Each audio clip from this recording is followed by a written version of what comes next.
This is Bonjour Chai, the There's Nothing Funny About War Crimes edition. I'm Avi Feingold in Montreal. I'm here with Alana Zakon in Montreal and David Sklar in Calgary. We are your Frozen Chosen. On today's show, the hows and whys of defining genocide. We will talk to Professor Frank Chalk about what is happening in Ukraine right now and whether we should be concerned as Jews. We also speak with Bob Ray, the Canadian ambassador to the UN, on what Canada is doing about the ongoing war and in investigating war crimes in the region. And for our word of wisdom, we send David on a fact-finding mission about Kohanim in liberal Judaism. But first, Alana, David, how's your week been? Busy. How so? What are you up to, Alana? David, what was that face? You were like, I always want to give you the space first. I mean, I'm in rehearsals. Oh, wow. Thank you. I'm in rehearsals. I'm, still doing all the regular stuff, writing my column, doing this, auditioning a lot, showing my boyfriend around Montreal. It's like the busiest I've been in 2.5 years, and my body is like, what the heck is going on? I'm also biking everywhere, so there's like the physical exertion on top of it all, but it's like really great for getting, some fitness in. What else have you shown him about Montreal after introducing the bagel to him? Did you show him Montreal locks? What kind of other goodies? The bagel. Is there such a thing as Montreal locks? There's Is locks that's in Montreal. Yeah, I don't know if that's not a thing. We have locks. You can get locks in Toronto. Did you take him to Schwartz's? Well, we've been kind of like show hopping. We eat kosher meat, so we can't actually. Oh, you both eat kosher meat. Oh, okay. Well, we've walked by it. Yeah, she's Okay. a good Jewish girl. She's a very good Jewish girl. Yeah, I've been showing him around the plateau and the Mile End. Cool. You sound like somebody who is absolutely not preparing for Passover. I mean, I'm doing Passover at my mom's, so we have a roommate here who isn't Jewish, so it's kind of complicated. Yeah, no, that's fine. It's just, for like those of us who have to like host all these meals and all of this stuff, like I'm in full on preparation mode. It's not that crazy, but still, like, it's thoughtfulness. The lists have lists sense. now, and What are those preparations, Avi? Because I've never had to like do it on my own. I've always gone to friends' houses, or I've always had my parents to rely on for Passover dinner. So what are the nitty gritty of the preparation that I have avoided? I mean, we clean the house Okay, I've never done that. top to bottom. Get rid of all the chametz. And if you're hosting a Seder, you've got to, prepare food, right? Meals that are the Seder part. So I got to think about what dishes that I'm going to make and then buy all the food, because we buy all new food for Pesach, right? So everything has to be kosher for Passover. And that requires like not relying on just about anything in the pantry and buying everything from scratch. So now I have to say, what's my menus? What am I going to buy? What are the kids going to want for meals, the following week, and so on and so The forth. macaroons and the Coca-Cola kosher for Passover. Yes, absolutely, and all that stuff, but no chicken, because chicken apparently is so expensive. No, we gotta prepare. There's a lot of meat. You gotta decide what night is gonna be a brisket, and what night is gonna be the chicken and tomato and olive sauce, and what night is gonna be this, and what night is gonna be that, and all of the other Seder foods and the specific Seder foods, and getting all the dishes up, because we have a separate set of dishes just for Passover, and then another separate set of dishes for Passover for dairy, right? So you got to bring all these things up and do all of that, and then there's the emotional preparation and the like spiritual preparation of what am I gonna say at the Seder, and what are we all gonna say, and how are the kids gonna be ready, and how are we gonna do something meaningful for them? So it's a grind, it's work. It's good work. See, rather than like an actual holiday, it sounds like a headache. It sounds like such a work that you actually never get time to enjoy anything, either the food or the spiritual commitment, because you're just so busy panicking, going around the city all the time. I'm not panicking. I've been doing this for, 16 years, give or take. And so I think I'm ready. It's just, it takes work, and it's like any other holiday, and hopefully you get to enjoy it. And yes, thank you, David, for pointing out that the people who generally prepare for Passover, not always the women, but those people often have a lot of work up until the last moment. So I highly encourage all our listeners to go to the people who have been preparing for the Seder, whether it's Bubby or your husband or your partner or whoever it is, and go buy them a spa day after Passover, so that they can actually relax, and maybe on Chol Hamoed and then a following spa day for after Pesach also. I think that would be a very, very good idea. So, I mean, yeah, at the end of the day, it means that there's not a lot of leisure time. It's not a lot of the pleasure reading is going, out the door. I haven't watched TV in weeks. And like, therefore, I just sit there and I work and I make my lists and I got my menus. The only pleasure reading I have is cookbooks and deciding what I'm going to make. There we go. Speaking of TV, I just read about this new Jewish matchmaking show that Netflix is going to be releasing. It's the same people who did Indian matchmaking. Did either of you watch it? Because I did. Probably not. I'm assuming not. I missed it completely. How was it? Actually, quite entertaining. It actually made me think a lot. Normally, I'm not really a reality show person for the most part, but in the pandemic, I was really running out of things to watch. Like, this is like 2 summers ago. And I just decided to give it a go after a friend of mine said that it was actually really fun to watch. And I did actually notice a lot of similarities between the way, like, obviously, like, Indian culture and Jewish culture is very different, but in the way that, like, the family involvement of, like, the parents wanting, like, a specific thing and them feeling, like, the guilt of, like, I need to meet, like, an Indian person, and then going through all the process and, like, all the customs and, like, are you the same type of Indian as me? And it did make me actually think about, like, Jewish matchmaking. So on the one hand, I think it'll be interesting to see what the show looks like. But on the other hand, I'm a little scared because even when the Indian show came out, a lot of people from that community were really offended because they felt it was a lot of stereotypes and showcasing a lot of very rich people, which it was, like, some, like, very, very rich people were on this show. But both of them were about matchmaking. They had, like, a matchmaker. It's not like a typical dating show. In this, they're going to have a shadchan.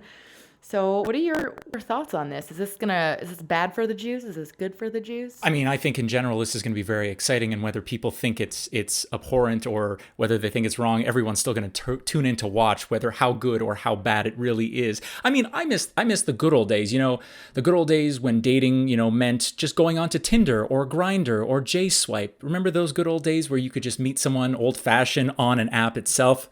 Those are the good old days for you and me, Alana. I think I can't speak for Avi itself. Maybe they actually, like, 2 people had to meet in a bar. Are those days gone? I don't think so. Yes. People met in person at Hillel or at bars or at events or, wherever. You met people and that's what you did. Yes. I met my boyfriend in person. Wow. That's so old-fashioned. It's rare. I don't get it. I have to say, like, first of all, I'm not scared at all. I'm not worried about what is this, like, what's the splashback going to be for the Jewish community? Because if you think about my unorthodox life, and I'm sure you haven't because nobody does, because all that happens when these shows come out is that, we all sit there and fret how good or how bad is this going to be for the Jews? This is going to be so bad for the Jews, so many stereotypes. And then a month later, nobody thinks about it. Nobody thinks about it at all.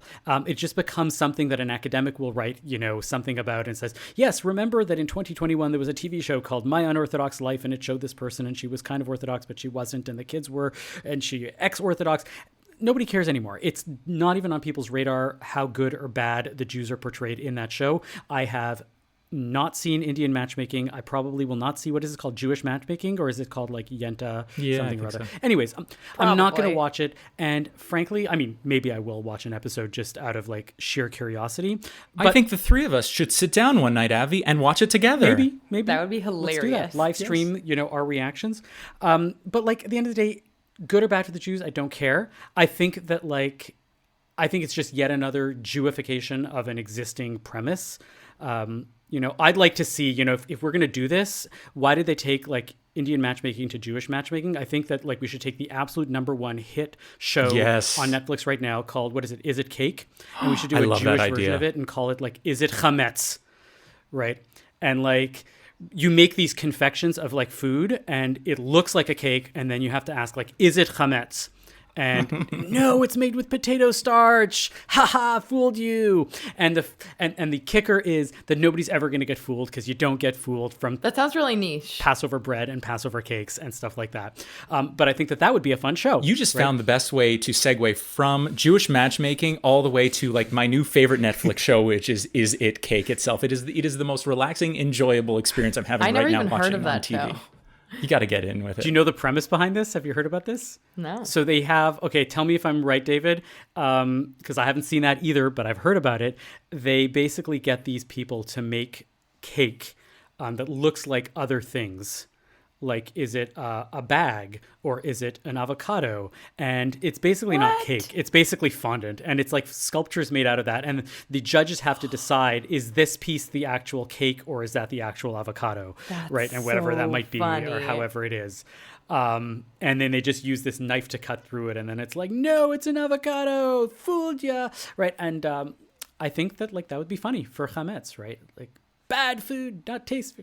Anyways, I enjoy how we've left Jewish matchmaking behind for cake TV shows and to show, as Avi said, what was it? The Inanity? you're bemoaning the inanity. That was the word I was looking for. The inanity of TV shows right now on Netflix. It's you know what would actually be funny, right? I don't want to see like this Jewish spin-off Indian matchmaking. I want to see the crossover where they take shadchans and use that shadchans to like fix up Indian couples and use Indian matchmakers to fix up Jewish couples and show that at the end of the day, it doesn't even really matter, right? And so it's like house swap crossover, itself. Absolutely, except that it's spouse swap. This is getting complicated. You get it? Not Yeah. Oh, yeah. I Okay. do. Anyways, so that I think would be funny, but I don't see the point or the value. I mean, clearly some executives signed off on it, so they are going to make money, but I think that's about it. That's all I have to say. On that note, we got a big show today. Before we get to that, let's talk a little bit about our sponsor, right? Passover's coming up. Did you guys get afikoman presents when you were like kids for finding the afikoman? All the time. Let me tell you. Highlights of afikoman presents. Let's go. Let's hear. This isn't a highlight of a present, but let me tell you about my family's tradition, which is the reverse of the way that most people do it. So normally, actually, I always get confused when I try to say this because I'm used to my version. I'll just tell you what we do. So my grandfather had to look for the afikoman that we grandchildren hid. And the idea was that if he couldn't find it, we all get presents. It was the best. That's cruel, Alana. You're making someone who is old Why? and potentially infirmed search the entire It wasn't household. my idea. This is like you're making Zadie and Bubby go He around searching the created it. entire house, and when they get tired, you say, "No, you got to keep going, or else you're not going to get the." We played prize." hot and cold. At the Yes, end, so did we. At the end, we played hot and cold. The idea was that he, like, sometimes he would kind of lie a bit. He like, wanted maybe to he give knew. presents to all of the He wanted to give kids. presents. There was a really funny year, though, that my brother, he was a baby. We hid the afikoman in the couch cushion, and my grandfather went upstairs. He was, like, looking. He comes downstairs, and we were, like, getting hotter. And then we see baby Daniel sitting on the floor eating the afikoman. He was, like, in diapers. So that year didn't really work out. You had to wait a good 24 to 36 hours for that afikoman to like finally be found. In a very different way.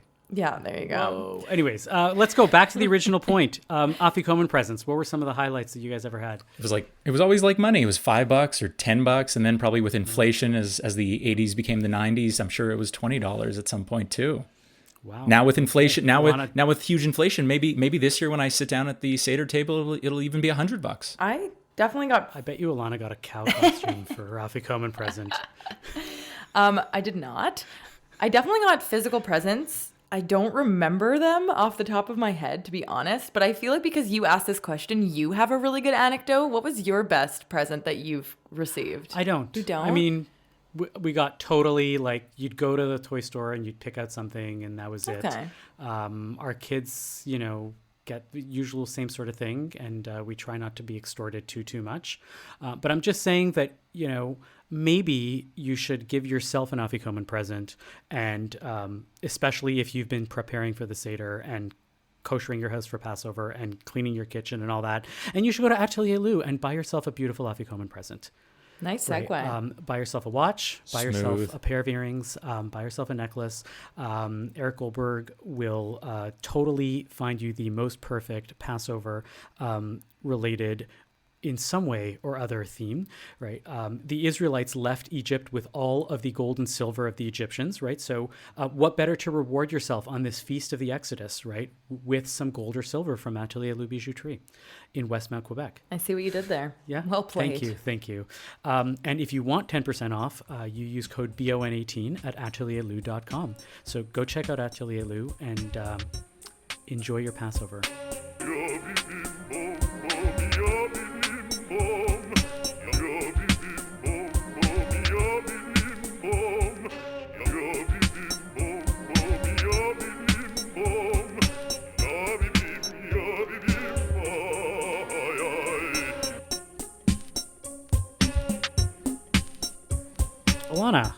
How's the play been? It's been great. We just visited the theater yesterday because we've been rehearsing at the office of the theater company, but the show itself is at Kin Experience downtown Montreal. And it's really exciting to see how it's all going to play out. It's, in a very interesting way that I will not reveal. But yeah, it's going to be an intense and great show. So be sure to check it out. It's called Muzzle Tov. Wait, is there a MacGuffin? I don't know what that means. No? I feel like I've heard that and I don't know what you're talking about. Come on. David, what's a MacGuffin? Oh my no! I hope you weren't going to ask me that. Because I remember I was listening to another podcast where they talked about MacGuffins all the time, and I still at the end of the podcast was like, I have no idea what a MacGuffin really means. It's like it's what you put in sometimes in a movie or something, like as a spoiler. Is it a red herring or something? I'm going to read to you all from Wikipedia. In fiction, a MacGuffin is an object, device, or event that is necessary to the plot and the motivation of the characters, but insignificant, unimportant, or irrelevant in itself. The term was originated by Angus MacPhail for film, adapted by Alfred Hitchcock, and later extended to a similar device in other fiction. What would be an example of this? Avi? Well, imagine if like you used the afikoman as like a weapon, right? And it would be insignificant until you got to the final scene. Like and all of a sudden people are like, oh, that's why we were talking about the afikoman, because we wanted the person to think about it. Don't think we have any of those. Okay. But I don't think we have any MacGuffins. Thank you for the lesson.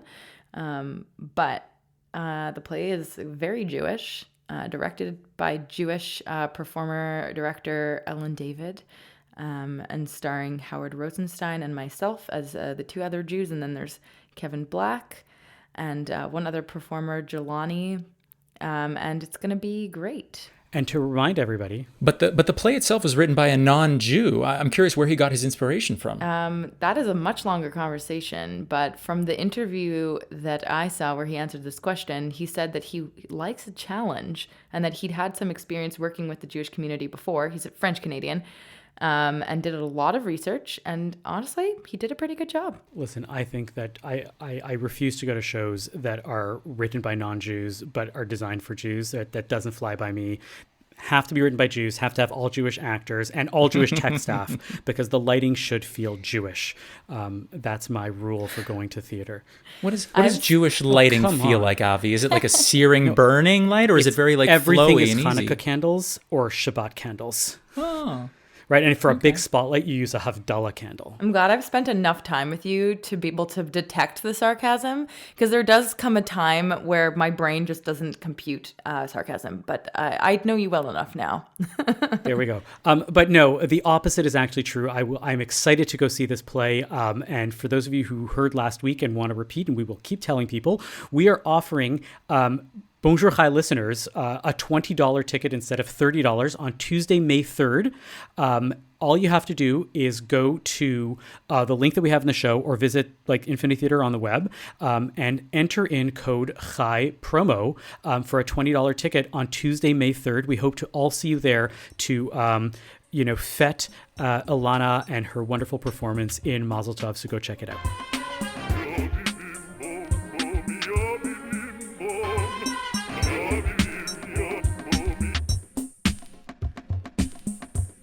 So there's been renewed talk this week about whether there are war crimes occurring in Ukraine and whether there is a genocide unfolding as we speak. This week, Canada has committed to sending a team of RCMP officers to aid in the investigation of war crimes in Ukraine, as well as announcing an investigation within our own borders by interviewing refugees arriving from the war-torn country. But the question still remains as to what Vladimir Putin and Russian forces are doing. Is it a genocide? And if so, does that change anything?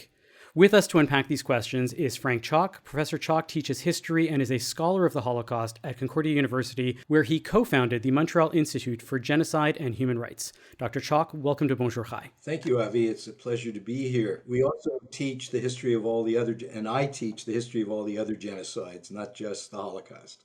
Excellent. So that's it really where we're starting with today. So if we can get a bit of a background to get us started, how do we define genocide, and where did that idea of defining a crime like genocide come from? Well, a Jewish legal scholar by the name of Raphael Lemkin in 1944 from the United States sanctuary, which he arrived at just barely from Sweden, escaping the Nazis in 1939, coined the term genocide. The word had not existed prior to his writing. And in 1944, he suggested that it was not sufficient to have charges of first-degree murder or parallel criminal law charges. We needed an international criminal statute against the crime that he called genocide, which meant the murder of a whole nation. And as the United Nations debated this proposal, the definition of genocide in Article 2 of the new convention, UN Convention for the Prevention and Punishment of the Crime of Genocide, stated, first of all, that the intentional destruction or assault to destroy of a national, racial, religious, or ethnic group constituted the crime of genocide if the intent of the perpetrator was to destroy all or part of the group as a group. They used the phrase as such. And the criminal mind of the perpetrator had to be demonstrated by the prosecutors in order to obtain a conviction for genocide. So you may know that in normal criminal law, first-degree murder must be intentional and what the lawyers call a mens rea, or a deliberate act. It cannot be simply a byproduct. It has to be a targeted, clear goal of the perpetrator. And this is, genocide is a crime analogous to first-degree murder in international criminal law. Okay, so in order to be able to define something, so it's important to label certain things a genocide or a war crime, which I assume at this point probably also has a different definition. It's important to be able to do that in order to prosecute it in the International Criminal Court. Are there other reasons why one needs to define something as a genocide? It is necessary to meet a very high bar in order to convict anybody of genocide. First of all, only individuals can be charged, not states. Second of all, in order to convict, you have to be able to show that the criminal intent existed at the time the crime was committed. You have to be able to show that the victims were targeted because of their membership in a racial, national, religious, or ethnic group. So, for example, if I'm trying, say I'm Putin, and I'm trying to kill everybody who is a Ukrainian nationalist or a nationalist, period, that could very well be labeled a political crime, but it's not covered by the Genocide Convention because destroying political groups as political groups does not come under the Genocide Convention. Moreover, if I was trying to kill people based on gender or sexual preference, that would not be covered by the Genocide Convention either. These crimes were debated, but the Soviet Union asserted that political groups should not be protected under the Genocide Convention. The reason they did it was that they were clearly guilty in many cases of committing mass murder of political groups.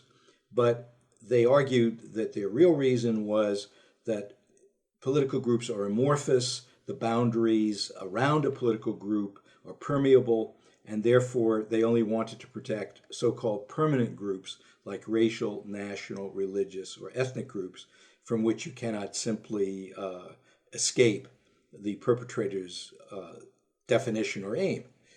So what we're looking at here is an area of international criminal law which is very young. This architecture did not exist before 1945. If we go back to December 1942, when the Allies got the first strong indications of mass murder at places like, let's say, Majdanek and Bergen-Belsen and Auschwitz, etc., they issued in December 42 a promise in a declaration that the Germans and any others who were committing the crime of mass murder or mass atrocities would be punished when the war ended. And so December 42 is the first time we begin to hear about this idea, although we can trace it all the way back to the Middle Ages. The fact is, practically speaking, this was the first time that a prosecution of major war criminals took place at a place called Nuremberg, and then we are the heirs of Nuremberg. So, I mean, I'm hearing everything you're saying about the importance of the International Criminal Court, but maybe I'm a bit pessimistic here, and I'm thinking, so what? This is all great legal, heady stuff, but then is someone ever going to be accused? If someone is ever accused of war crimes like Putin, they're almost going to be guaranteed to escape justice, right? Spend out the rest of their days in some palatial estate. And I'm just saying, is this all really for show? Is this sort of to set up that we have order in our society, and if you break international law, you may be held accountable, but you'll always escape justice? So I'm sort of thinking, like, what is the point of setting all these organizations up? Yes, David. And your question is a very important and a very common question, especially among young people today who are slightly cynical about talk of international criminal law. They believe the crooks always get away with it. The killers always get away with it. So let me just give you a little bit of contrary evidence, but also agree with you that any conviction under international criminal law for mass atrocity crimes, which often involves a head of state, and these people are really protected by other parts of international law, which often involves senior military officers who equally are often protected, is a miracle. It's a miracle that we should give thanks for. So let me just give you a little bit of some reference points, let's say, okay?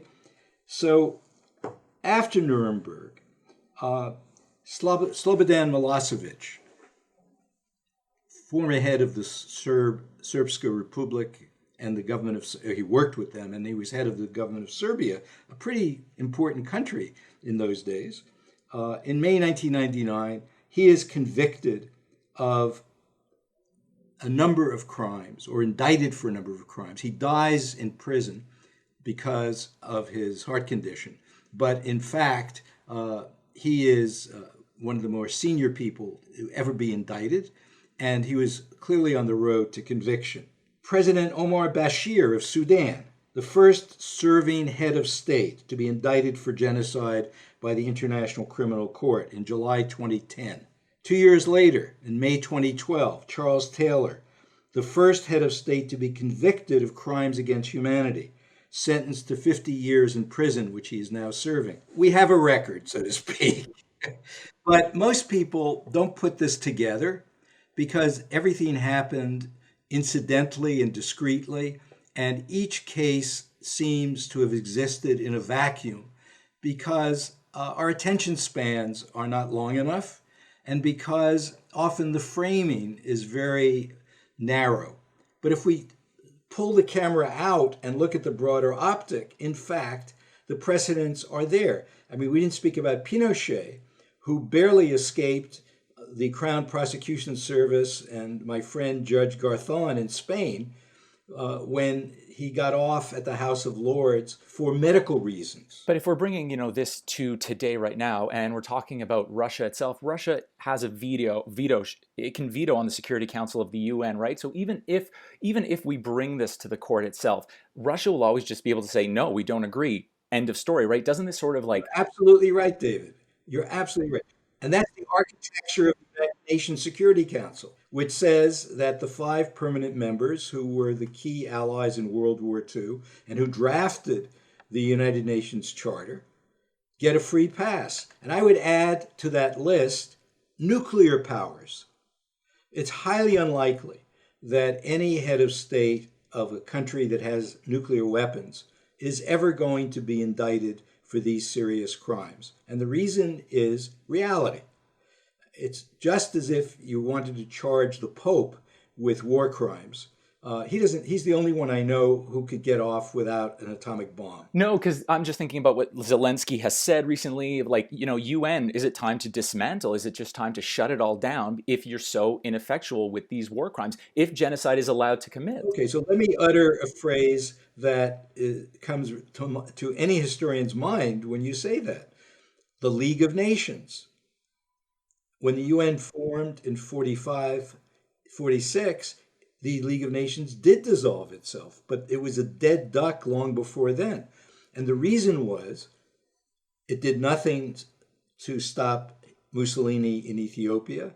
It did nothing to stop Hitler in the Sudetenland. And by the time Hitler had invaded Eastern Europe, the League of Nations was already, you might say, irrelevant.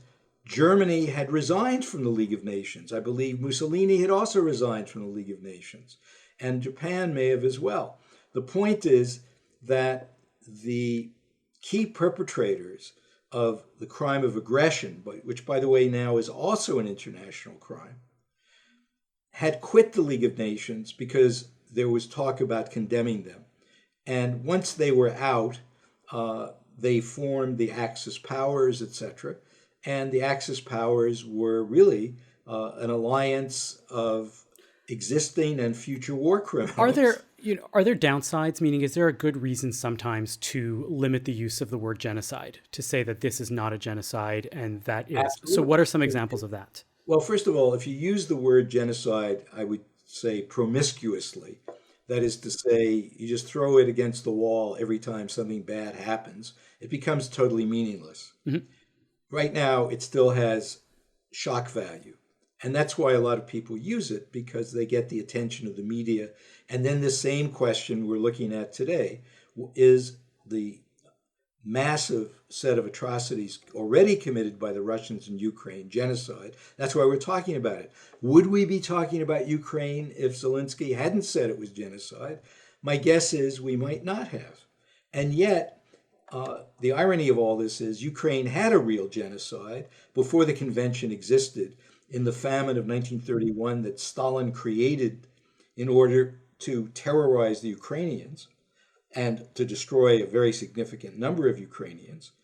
But this time, it's not a genocide. It's not a genocide because racial, religious, national, ethnic groups are the protected groups. And we would see much more evidence of the intention of destroying, either physically or spiritually, the Ukrainian people in the day-to-day. Isn't that a national group, though? They're not a national group considered, the Ukrainians? They are, and I do consider them a national group, and that's where I'm going. So we would see much more evidence of that in either the collection of Ukrainians so that they could be executed by machine gun fire or gas or something, or a systematic and sustained process imposed by the Russians, which may be on the agenda for the future, of destroying their language and their culture, and also killing a large part of their population. So what we're seeing right now, let's talk about what we're seeing right now. We're seeing the destruction of civilian buildings and the murder of civilians.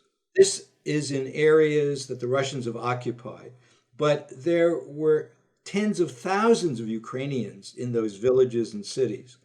And we have not seen the kind of systematic murder of those people. What we have seen is people shot down arbitrarily and randomly when they are encountered by Russian troops and tanks, etc. But they're not going house to house, murdering every Ukrainian they encounter. They're robbing every Ukrainian apartment they encounter. And as they were being defeated, they committed what are clearly serious war crimes. But haven't there been accusations just in the past days about rape, about Ukrainians being forced down on the side of a street so that tanks would roll over them? There's even been accusations of taking people out of their house and forcing them as prisoners of war to move into Russia itself. Isn't this the beginning of what we could see as a definition of genocide? You put your finger on the right word, David, beginning. So beginnings can go in different directions. And at this point, Putin is warned that if he continues down that road and doesn't punish the officers directing the soldiers who committed these acts, then he will be subject to the precedents of the Yugoslav and Rwanda tribunals, which said that if you have command responsibility over troops who are committing either war crimes, crimes against humanity, or genocide, then you, as the senior officer in charge of those soldiers, may be equally culpable for those crimes. So we have to, I mean, I hate to say this, David, but we have to go farther, and the Russians have to go farther. I already know this from hearing from Ukrainian teachers, and I haven't seen this reported in the media, but it's happening. And that is, in the villages that the Russians took over in the first days of their invasion, they imposed Russian curricula on the teachers and their principals. And they punished principals who refused to introduce Russian history in the Moscow version of Russian history, which is that the Ukrainians were really always part of Russia, that Ukraine did not exist as an independent state, that the Ukrainians are actually truly Russians under the skin, and the Ukrainian people do not exist. And that in itself is a marker of possible genocide for the future, because if you deny the existence and you nullify a people like the Ukrainians, of whom there are many millions, and you say there is no such thing as Ukrainian nationality, then obviously what you are doing is going down, taking the first step down the road to genocide.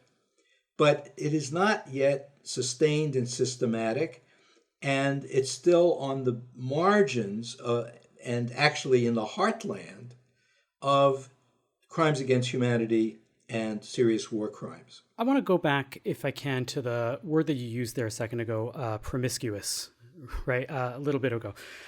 I see one of the downsides, and I've seen this anecdotally, maybe something in writing within the Jewish community, where one of the downsides of this a fear of promiscuity of the word genocide is that we end up limiting the definition, and you have these people that repeat never again and never again, never again, and yet the same people are the ones seeking to limit the actions of others to fall outside the bounds of genocide, right? It's as if what they really mean is never again to us. But really, they want to win, the victim Olympics, so to speak. How do we reach these people that are horrified by the Holocaust, but they don't want to see it existing anywhere else outside of the bounds of their own community? And not necessarily just within the Jewish community. I'm sure it happens elsewhere, but I can only speak from experience within this community. Well, I think the way to reach them is with the facts and to remind them that genocide, if we were to apply the UN definition, existed in ancient times. It existed in early modern Europe. It existed long before the Holocaust. And that was Raphael Lemkin's point when he made the argument for making it a crime. He said, this has been going on. The Jewish people are just the latest victims of genocide. And he pointed to the Albigensian so-called heretics in southern France in the 13th and 14th centuries, for example, who were the victims of the state of France and of the Vatican, by the way. Mm-hmm. In those days when the Vatican paid mercenaries to do its work, even though it didn't have an army, the King of France invaded southern France and killed anybody who was considered a heretic by membership in the Albigensian faith. So the murder of the Japanese Christians was a genocide in about 1637. The murder of the Armenians was a genocide in 1915. And Hitler did say... Hitler used that as example number one to say that nobody's ever going to think about the Jews again, based on the Armenians. What he said is nobody's going to think about the Jews again. Who remembers the Armenians? So that's what I say to my people who are Jewish like me and who say, you're... And by the way, this was an issue when we first began to teach about the history of genocide. I remember Yehuda Bauer was at a conference that I attended at Yale in about 1989. And Yehuda said, Frank, I like your idea, but isn't what you're doing with Kurt Jonasson going to undermine the notion of the uniqueness of the Holocaust? And I said, and I have enormous respect for him. Thank goodness he's still with us. I said, Yehuda, this is going to put the Holocaust in perspective, and it will stand out as the single greatest genocide in Western history. But we need also to look at the history in Western Europe and Eastern Europe of genocide, and also the rest of the world, because the idea that this is a solution to the problem that faces perpetrators when they are not able to regard a group as an equal and they see it as a threat and they think that this group is trying to destroy them, or they imagine that they can use this group as a scapegoat for all of the bad things they've already done, etc. People have to understand this is not a momentary problem that arose with Hitler. It's a problem of human societies. And Yehuda has been good enough to invite me now to a number of his conferences to present, because he's come around to this view and he's making this view. And he and I both argue both the unique and universal elements of the Holocaust in the history of genocide. So just to wrap it up and bring it all back to this final question, to what the issues of the day are, so to speak.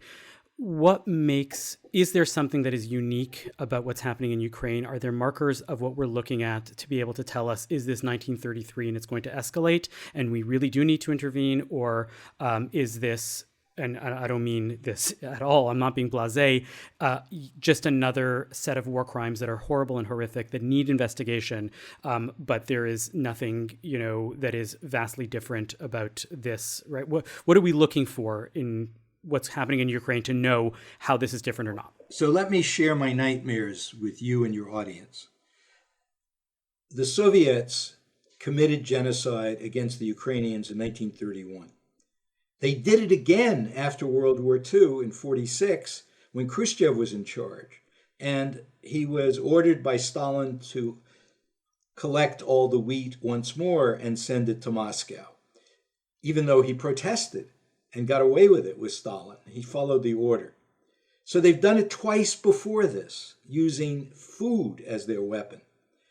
This time, I am afraid that we could very well be on the road to genocide against the Ukrainians. We've taken the first steps.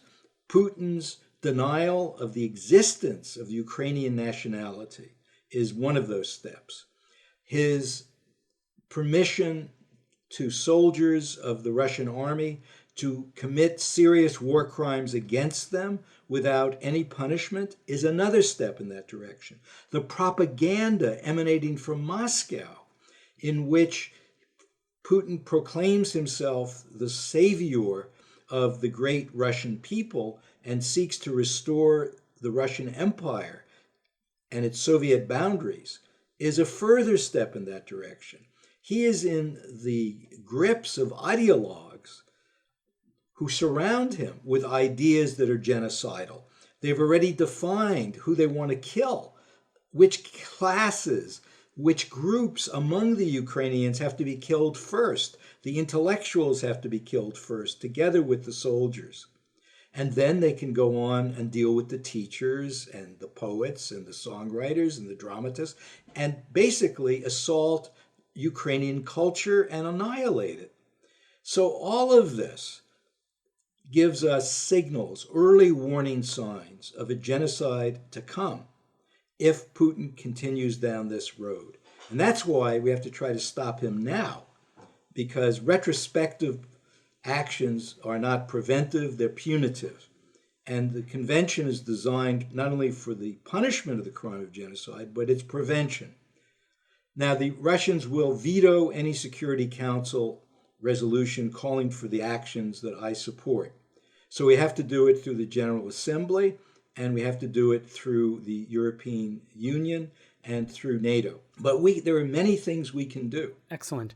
Well, thank you so much for that eye-opening overview, and hopefully that does not portend for what the future will hold, and we will be able to keep this in check. But we hope to if there's any other issues, we'll gladly have to call on you and help us walk through some of these other issues again. Dr. Chalk, thank you for coming on Bonjour Hi. Thank you for your interest. You've already helped to do your bit to prevent what I fear. As always, we'd love to hear what you think. Please email us at bonjour@thecjn.ca to let us know what you thought. As news and images of civilian deaths emerged this week from Bucha and other parts of Ukraine, the Canadian government announced that it is sending an RCMP unit to investigate alleged war crimes. And while this is a promising development, there are still those who want Canada to be doing more. With us to talk about this is Bob Ray. Mr. Ambassador Ray is the Canadian ambassador to the United Nations. Mr. Ray, welcome to Bonjour Hi. Thank you so much. Good to join you. Mr. Ray, we just interviewed Frank Chalk, who told us that while he doesn't think that what is happening right now is a genocide, we really are on the cusp of it becoming one. The Jewish community is all too aware of the pleas for assistance that fell on deaf ears from 1933 on.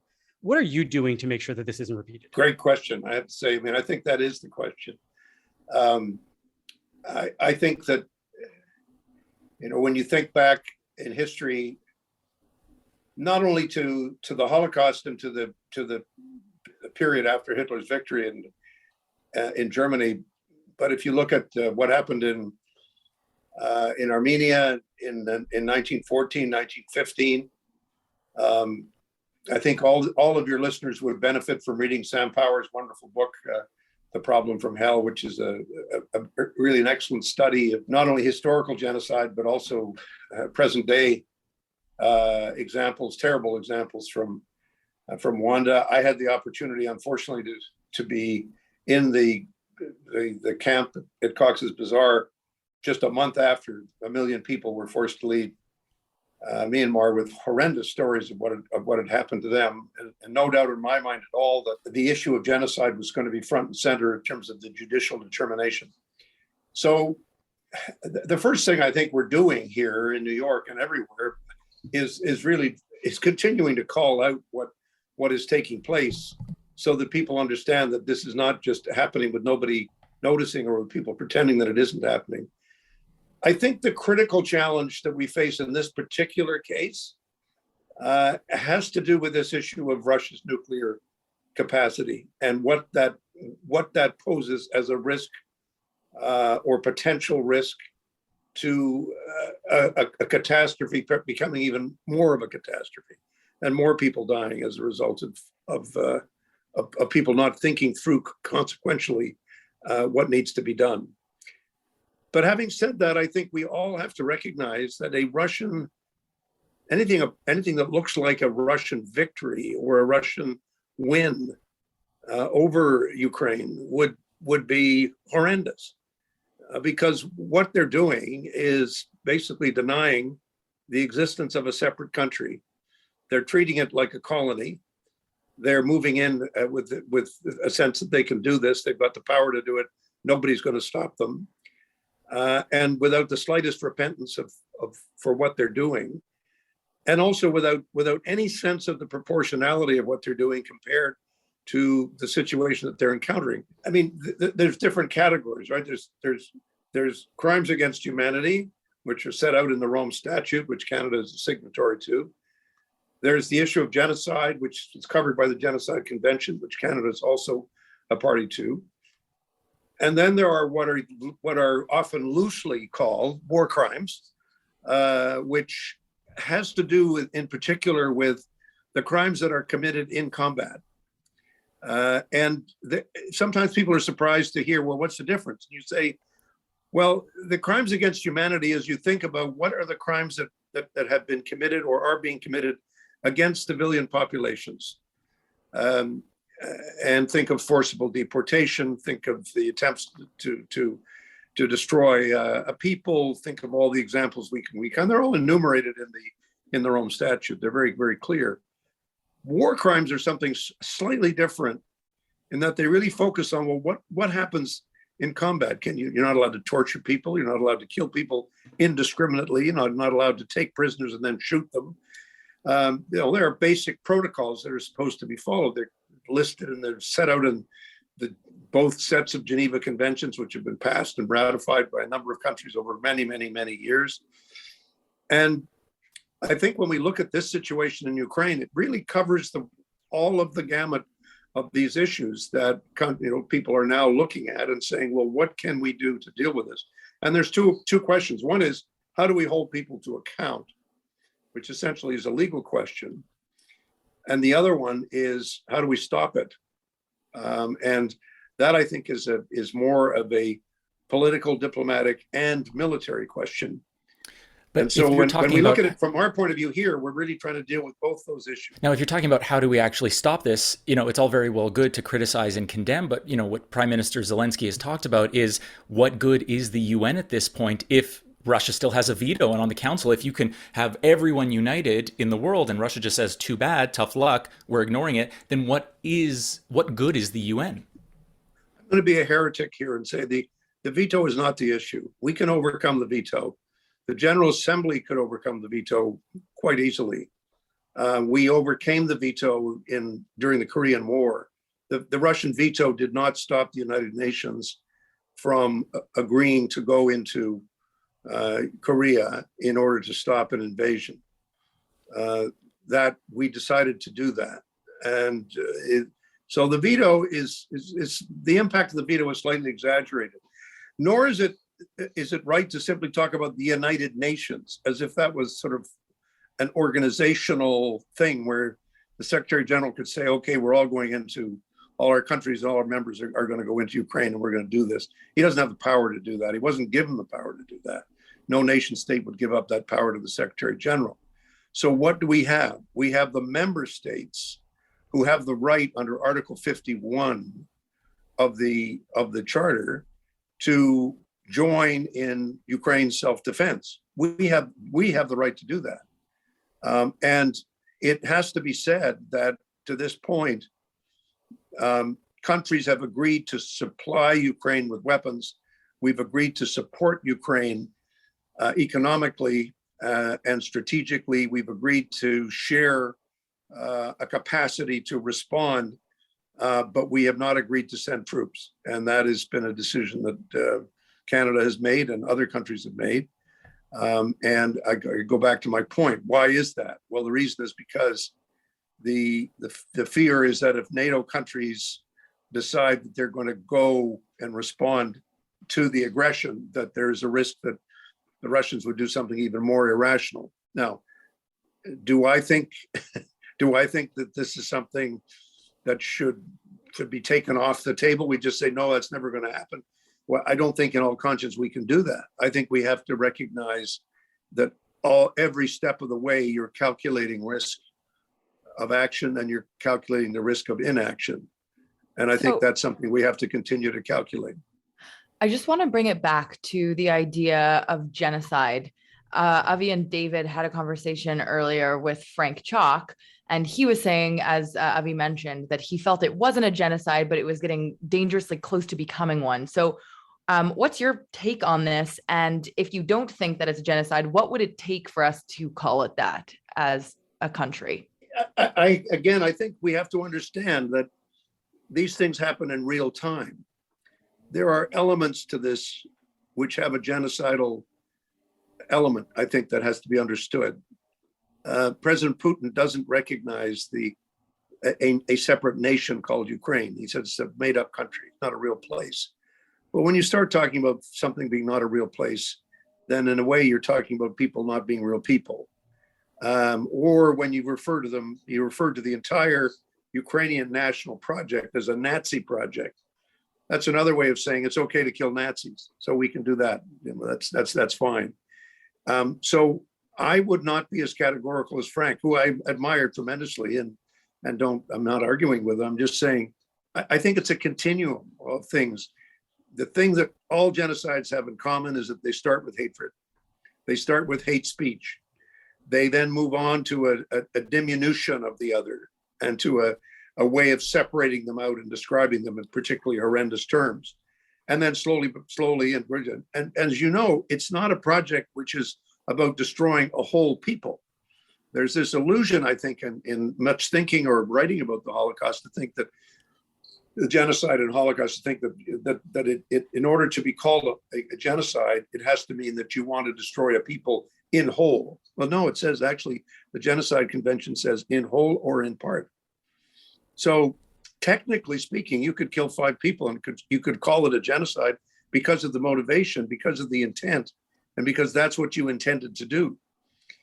So I don't think much is gained by kind of parsing this thing and saying, well, it's not a genocide yet. Well, I mean, you still have an obligation to stop it if you think it's heading in that direction. It's still a crime against humanity. You can't say, well, it's not that bad because it's not a genocide. A lot of horrible things are not genocide, perhaps technically, but they're on the spectrum. And the point is, it is a spectrum, and it's an event happening in real time, which is why I think we should be on maximum alert to understand the elements of what is happening. And that's what I've been trying to do here at the UN, is to say, do not underestimate the horror that is unfolding before our eyes. And do not underestimate the evil intent that is there.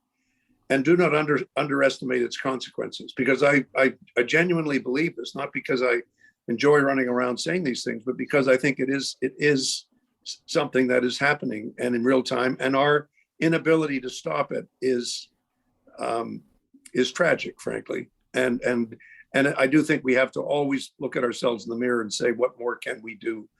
Are we doing enough? Should we be doing more? Both militarily, diplomatically, politically, any way you want to try and do it. But I firmly believe that we still haven't met the test of success. That's for sure. We haven't been able to stop the Russians.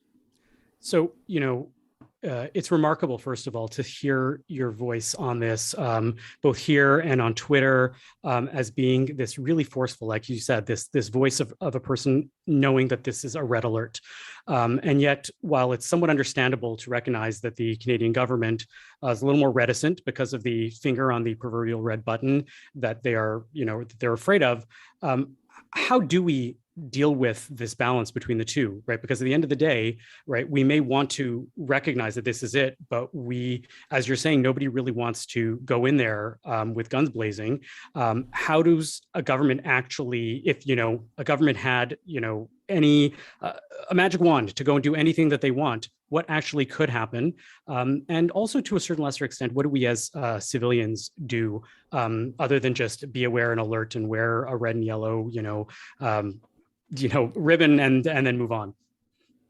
Well, I don't think we move on at all. I mean, I think we have to keep our eye on it. The thing we have to understand is that it's not just one country. It's not Canada saying by itself. We don't just sit down and say, okay, let's do this, because whatever we do has to be thought out logistically. It has to be thought out in order to be effective, in order to be consequential. It has to be done together with others. There's just a lot of steps along the way that we have to be constantly taking. And one of the things that I think everyone should know is Canada is obviously we're part of the NATO alliance.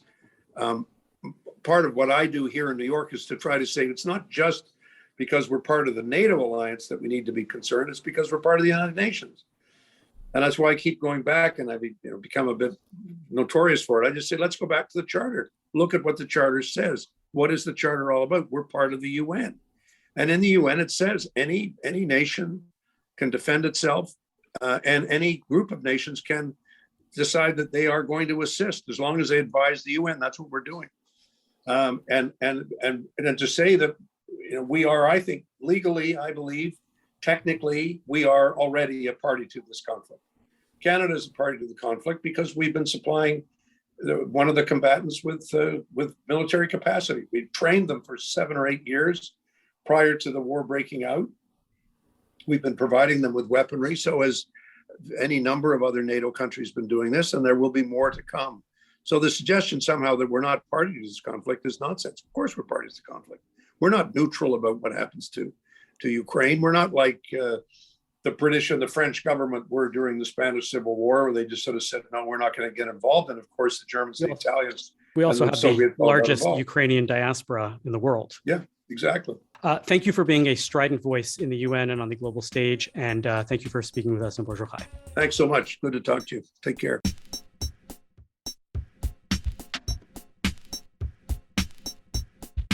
For this week's Word of Wisdom, we sent David to talk to his rabbi, Rabbi Mark Glicksman from Calgary, Alberta. And I would just like to add that, last week it was discovered this big secret that maybe I'm not part of the Kohanim tribe itself, but I have some updates if y'all are interested in knowing. This is coming directly from my father itself, and he says, "Hello, David. The only proof I can offer is that your paternal great-grandfather, Zadie Daniel, dragooned me," meaning my father, "when I turned 13 to do the Kohanim blessing with him. So definitely your Zadie was a son of a Kohen." So you have it on both sides. I have it all. Exactly like Maimonides said. If you are a Kohen, if you are the daughter of a Kohen, you're supposed to marry a Kohen, and that's what your grandmother must have done. There you go. I don't think I'm marrying a Kohen, but oh well. Fair enough. Let's go to the tape. If you've been listening to Bonjour Chai the past couple of weeks, you'll know that Avi has graciously been answering all my Kohanim questions, from what are the duties of the priestly clan to how I can actually prove my bona fides.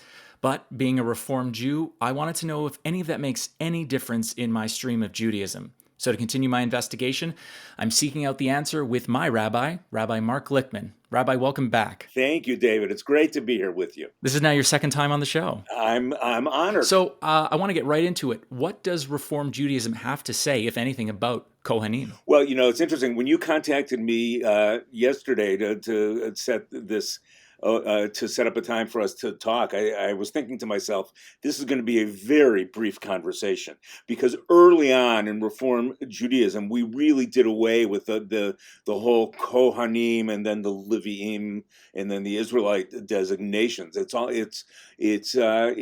really becomes something of a caste system, and early Reform Judaism suggested, look, this is a Jew is a Jew, and so we really don't give any we don't distinguish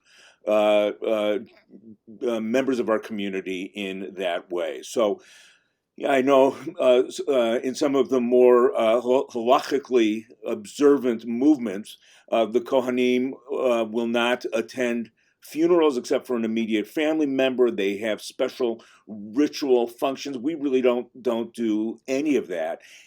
And yet, of course, it's sort of the many of these distinctions are kind of there in a subterranean way, sort of influencing Judaism in subtle historic ways, but explicitly we don't afford any privileges or responsibilities to people with priestly or Levitical ancestry. So you're saying if I show up to services sometime during the week, I cannot expect any special type of treatment if I come, no honoring or anything like that? No, I'm not saying that, because you are David Sklar, and we would treat you in the most special way and give you every honor we possibly could. But we would do that even if you weren't a Kohen. That is just not part of our practice. If only all synagogues could treat David Sklar as a very special being, that would, I think, encourage me to attend probably more services than I do now. You mentioned it was more of a historical decision. Do you know anything about that historical decision, when the Reform movement decided to sort of do away with these different types? It was, I don't know the specific date, but I know that it was certainly in the 19th century. This was a time when Judaism was really trying to, when Reform Judaism was really trying to pride itself on being an enlightened, educated form of Judaism. I mean, since then we've changed our views of what it means to be enlightened, of course. But it would be this distinction based on ancestry was not seen as being consistent with Judaism, nor was it seen as being consistent with Western thought either. This was at a time when the divine right of kings, for example, was being called into question. People shouldn't have any special rights because of their ancestry, and of course, one becomes a Kohen because not by any virtue of their own, but not by virtue of their own supreme character or by any act whatsoever. It's simply an inherited title. And so it came around at a time when those inherited titles were really being called into question and often done away with, and Reform Judaism got on that bandwagon. So then if I was to attend a funeral, I would be able to go to the cemetery itself. I wouldn't have to, separate myself from any of the other people attending. Absolutely, absolutely. And you could even marry a person who's divorced. You could we would not necessarily give you the first aliyah at a tourist service. You might get the second or third or seventh, but we'd be sure to call you up for at least one because you deserve it. But again, not because you're a Kohen. And then you were sort of saying that you've done away with all the different types of hereditary titles in the Reform movement itself as well too. Is there anything else that the Reform movement sort of decided to get rid of early on in this stream of Judaism as I was coming more into the North American Jewish community? Oh, well, lots of things. I mean, you read some of the 19th century platforms of Reform Judaism, and they say things like, I forget the specific wording, but they say keeping kosher, for example, interferes with Judaism rather than advances it. Same with distinctive clothing. Same with, early on, Reform Judaism rejected Zionism as antithetical to the modern spirit. Since then, as a movement, we've overwhelmingly embraced it. But early Reform did away with that as well. There were a lot of things that Reform did away with, much of which, of course, over the decades since then, the century and a half or more since then, many of these things Reform has embraced. But early on, there was a lot of things that early Reform did away with. Do you think that the Reform movement would ever come back and that would be an interest to the community when they discuss that, hey, we should bring back some of these things? Because I know Reform Judaism has tinkered with when we should have Shabbat, it should be on a Saturday or it should be on a Sunday, kosher, as you mentioned itself. Do you think they're ever going to have a discussion where they sort of say, hey, you know what, maybe we're missing something here that makes us special, unique to the Jewish community? We should bring back the Kohanim. I just want to quibble with one small detail of what you said, even though it's not the essence of your question. Quibble away. Reform Judaism as a movement didn't ever move Shabbat to Sunday. What did happen is that in many early Reform synagogues, the major weekly service was on a Sunday, but they did a weekday service. And yet, overall, your question is right. We have re-embraced much of what we once did away with. These days, in Reform synagogues, certainly in Canada and in many in the United States too, most of the men, and now more and more women as well, sometimes even a majority of the women were wearing kippah and talit at the appropriate times. You'll even see some Reform Jews wearing tefillin.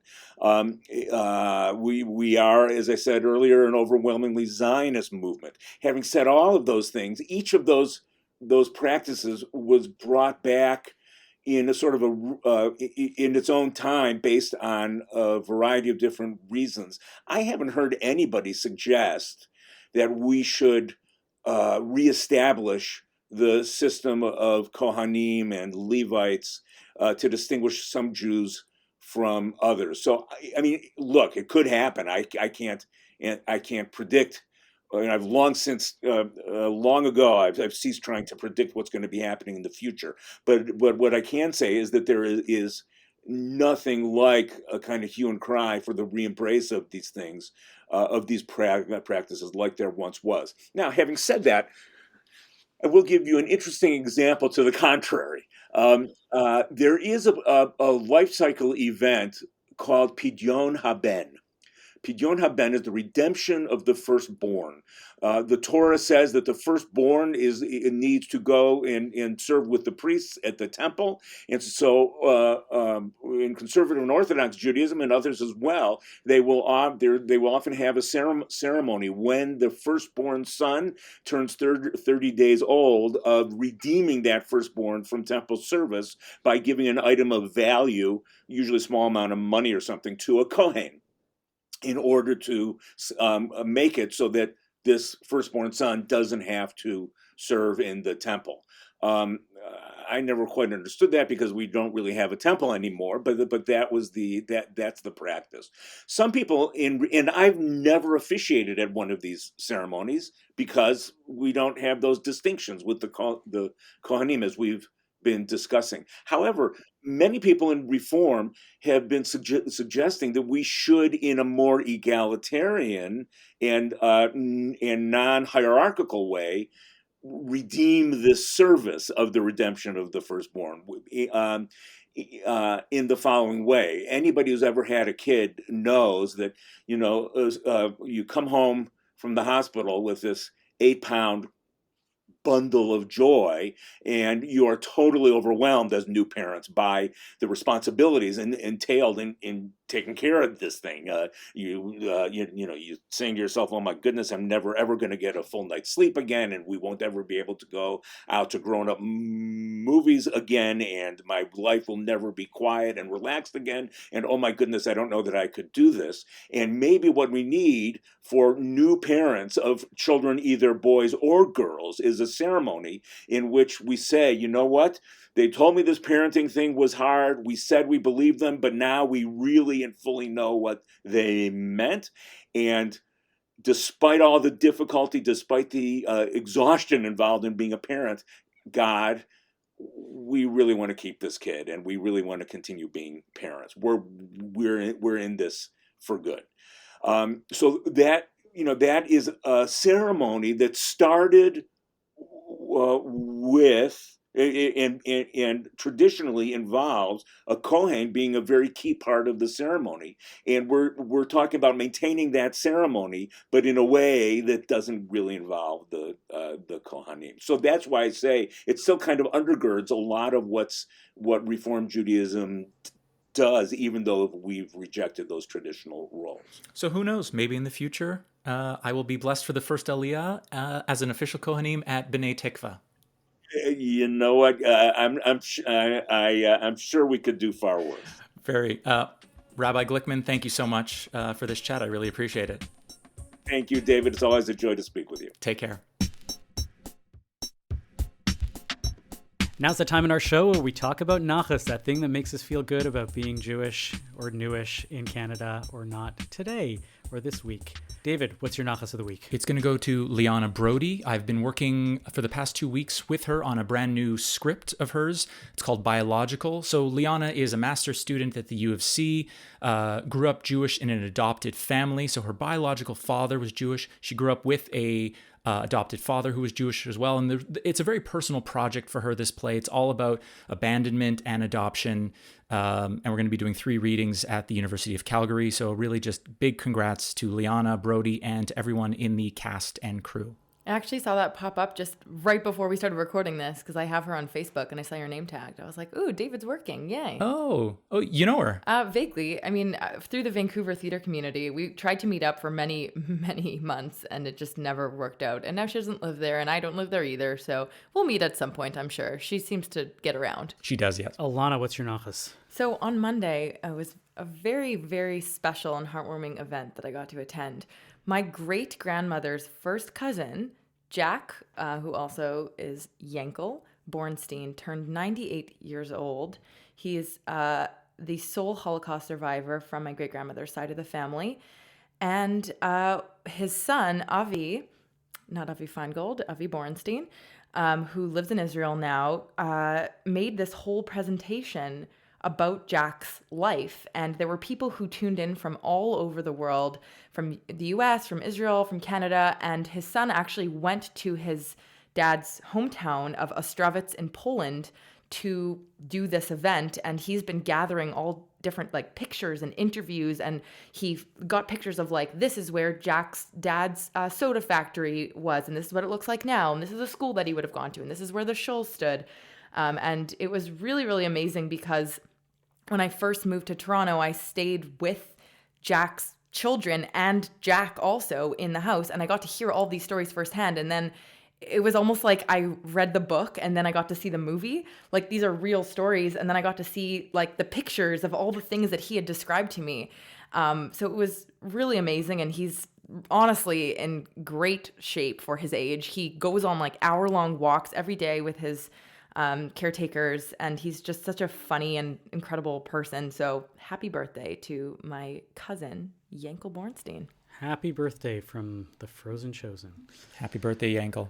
I would like to have as my nachas this ancient archaeological discovery. This a couple weeks ago, I don't know if you guys read this story, but there was a tablet containing the words of an ancient Hebrew curse that predates the Dead Sea Scrolls, was uncovered and translated by an archaeologist. And they think that it's proof that the Bible could be hundreds of years older than the scholars previously thought. So it's really nice. It's a nice folded little piece of tablet of clay that they was scratched on various words. I'm more fascinated by the words of it. And clearly this is the most Jewish thing you can possibly imagine. They found this small folded lead tablet, sorry, not a clay tablet, on Mount Eval in Israel. And it reads, "Cursed, cursed, cursed, cursed by the God Yahweh, you will die cursed, cursed you will surely die, cursed by Yahweh, cursed, cursed, cursed." This is, it's classified as a defixio, which is Latin for a cursed tablet. And it's like 2 by 2 centimeters. And like, I mean, clearly this to me shows that Yiddish curses and are so fundamentally and profoundly Jewish that that's what we do, right? When you're mad, you curse something and you do it. I mean, to be really serious about it, it's these tablets were often used as protection, as amulets, as a way to ward off evil, to take the cursedness, fold it up, and put it away so that you didn't have to worry about it. The other fascinating piece about it is that it was found on Mount Eval, which is one of the 2 mountains that is mentioned in the Bible when the Israelites are about to cross over into the land of Israel, and they put half the people on one mountain and half the people on the other. Mount Gerizim, the people that were on Mount Gerizim had all the blessings directed to them. I mean, not to them specifically, but the blessings were for Mount Gerizim and the curses were for Mount Eval. And Mount Eval clearly has became known as this place to deposit and place one's curses. And this tablet was on Mount Eval, which just goes to show that this really was a place where people would go and place their curses. People, I highly encourage you, we should get back into the practice of cursed tablets, right? To like cursed, cursed, cursed. We should put all these Yiddish curses on there, on these tablets, fold them up and carry them as amulets, like on our keychains, to ward off evil. I think it's a wonderful, deep Jewish practice that clearly goes back thousands of years. That is my nachas of the week. I'd be so curious to learn more about that part of Judaism. I feel like we didn't really talk about that. Like, I know we have like the evil eye. The cursing part? No, but not even just the curses, but that part, like the mysticism aspect of like, you know, I feel like I didn't really learn about that. Maybe some other time. Thank you for listening to Bonjour Chai for the week of April 8th, Parashat Mitzorah Shabbat Hagadol. Our producer is Michael Freeman. Technical production by Andre Goulet. Our music is by So Called. We are a project of the Jewish Living Lab and are distributed by the CJN Podcast Network. You can listen to all our past episodes on our page at thecjn.ca/bonjour, and you can subscribe to the podcast and automatically receive all episodes on Apple, Spotify, or wherever you get your podcasts. Please do leave us a comment and a rating on the platform of your choice, and as always, you can email us with comments at bonjour@thecjn.ca. I'm Avi Feingold. I'm Ilana Zakon. And I'm David Sklar.